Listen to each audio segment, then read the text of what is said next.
Hey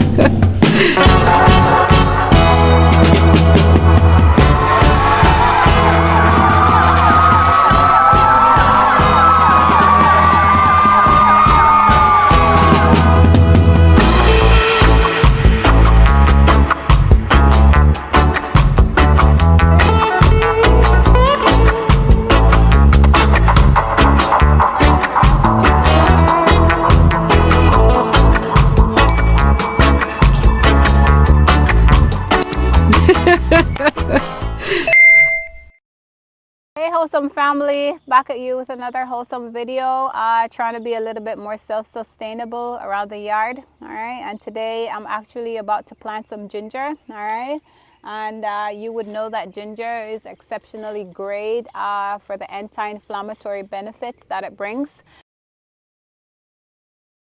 It's also very good to just overall help to sustain your blood sugar, your blood pressure, all right? Probably because of its vasodilating effects. Uh, and here goes my doggy running away with my stuff. Come back. You know you don't eat this. It's not for you. Thank you. Let it go. You see that, guys? Gotta watch them, right? So for the vasodilating effects, all right, it's very good for that.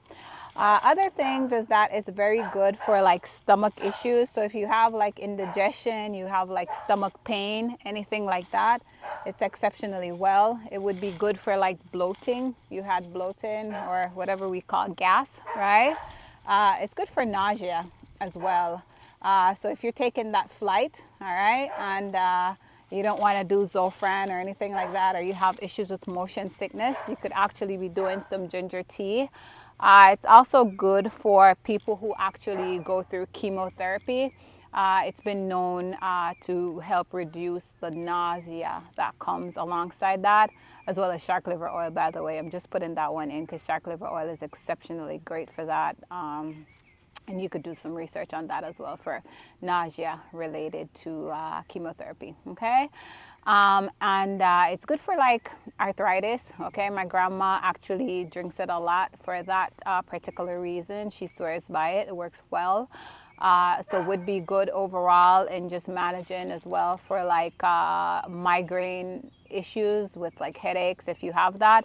Back in the days when I had lots of issues with like migraines, which I thought was just a genetic issue, I would do lots of ginger tea. Actually it doesn't cure it, but it decreases some of the pounding that the headache comes with, right? And it's also good for like menstrual like cramps or like, you know, the clots that we would pass for ladies, right, during the monthly cycle, right? So I guess there's some extradol benefits that it comes with as well, all right? So it's worth considering, okay? There's also other issues that other things that it would help with when it comes to like overall mood. So if you think about it, it has other benefits as well in terms of like helping to regulate serotonin or even dopamine levels. So when we think of mental health, absolutely that would be a benefit, all right? So ginger is actually known to be helpful in the management of depression and anxiety, right? And when we're talking about dopamine, then you know we're talking about like other forms of mental illnesses, which would be related to dopamine, like thought disorders, right? But we're not going to get into that today, okay? Would also be helpful in reducing like cholesterol. So that's one other thing. And if your cholesterol is high anyway, guys, just make sure you put yourself on a plant-based diet. That will significantly help you. Just kind of watch your oils that you're using. You should not be using soys, vegetables, canola oils, that type of stuff, okay? Even olive oil, you shouldn't be using it to cook, okay? So just watch yourself, all right? My doggies are happy today. And you overall should just watch what you're taking in, lots of fiber, and that will help you significantly with cholesterol, with your carbs as well, okay? So those are things you want to consider. And when you're planting the ginger, I'm just going to put it under a tree. It's not my first time planting ginger. I've done this all the time, and I just come outside in the yard when I need it. I just pop and I go, and I do this pretty often for teas in the morning time. And how you come by this is when you buy it at the local grocery store, you just put it down maybe a week or two. Sometimes you could even buy it and it's already budding, all right? And that would be where you would get it from. You just go ahead, poke it in the ground. You put the part that's actually growing upward, okay? And that would cause it to just grow up, all right? And then when you come for reaping, you just push your hands underneath. The softer the soil is going to be the smoother that it is for you, okay? And if you're doing this in a pot like most of you, I think, will probably be doing, you use some form of good irrigation system. There's one on Amazon that I've actually had for about 2 or 3 years that works pretty well when you're doing it in like the pot. So I kind of swear by that one. So if you do want to know which one that is, then I will go ahead and I could add it below. Just let me know. All right.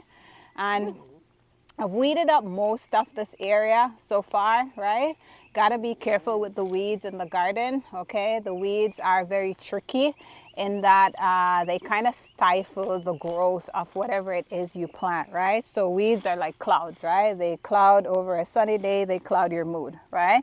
So you want to be careful. It's the same as having a friend that just stifles your life and you can't grow, or being in a relationship that just stifles you and you can't get to live your full potential, right? So we're going to call them weeds, right? Oh, we're going to assimilate them with the weeds, okay? Because that's what they do. They're like clouds. They just stifle and hover over your life, all right? So for the gingers, guys, this doesn't really need to go too deep because it's going to actually propel itself down, okay?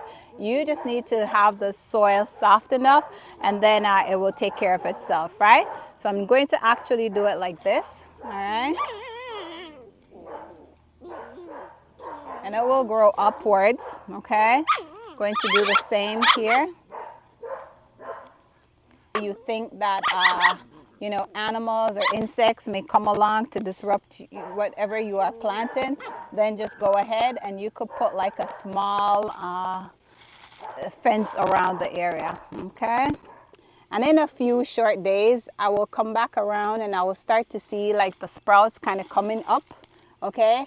I'll have to be weeding on and off. If I'm not doing that, then I'm going to wind up with issues as well, okay? And most of the time I'm busy traveling. I'm not here to really take care of the weeds, and it's been the way how I actually struggle with some of my plants, okay? Sometimes when I come back around, they're either not doing it right or they've already died because I haven't taken care of it. I do have a lawn guy, but he mostly does the major stuff. He's not going to sit around and be focused on me and weeds and anything like that. So that becomes an issue. All right. So that is it for the ginger. All right. Let me know if you've tried this before or if you plan to try it. All right. You can mulch it if you want, but I'm not going to do any of that. I've found that this is just perfectly fine. But let's say I really wanted to mulch, guys. I mean, this could be a form of mulch as well, right? I'm pretty sure the doggies will think I'm giving them food or something, right? There you go. I expected they would do that. Oh, they're just so playful. But in essence, this would have been a form of mulch, right? Just anything that keeps the roots cooler, all right? So please like, subscribe, all right, share. We're on our way to a million healthy subscribers, and we want you to consider taking the pledge, okay? Helping to make yourself more wholesome, more self-sustainable, just living with life, being a part of life, working for your food so your food can actually work for you, okay? All right, so we'll see you on the next one.